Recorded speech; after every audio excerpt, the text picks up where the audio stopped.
Evening commute is well underway right now, and we are keeping a close eye on the roads. This is a live look at 394 in Penn, just west of downtown Minneapolis. Look at that. Really smooth sailing, especially when you consider what it looked like this morning. Between the melting and the plows, things looking a lot better on the roads tonight. Chris Harapsky joins us with a closer look. Hey, Chris. Hey, Julie, how about a little good news, you know? Roads around the metro, like you said, looking night and day better than this morning where you had to crawl over ice and compacted snow on most highways. Plow crews, sunshine, it did a great job safening up the highways. MN 511, this is what you're going to see. The green is normal, blue partially covered, pink totally covered, purple like down towards Mankato a little bit. They've cleaned that up. That means travel is not advised. But the latest data from State Patrol is from midnight to 4 p.m.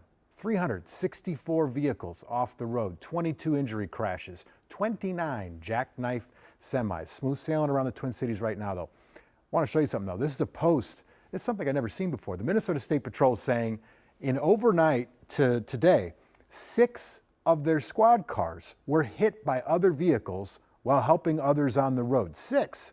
And here's a look at one of the examples. You see a trooper with his flashlight in the middle of the highway there. Car almost runs over the trooper, goes over the flare there, can't stop, skids on the ice, plows into the squad car. Thankfully, nobody was hurt in that accident. State Patrol, though, reminding everyone to move over when you see lights or a stalled vehicle, and it is just for that reason. Again, 6 squad cars. Wow, that was hit. so fortunate nobody got hurt. For sure. Thank you, Chris. Yeah.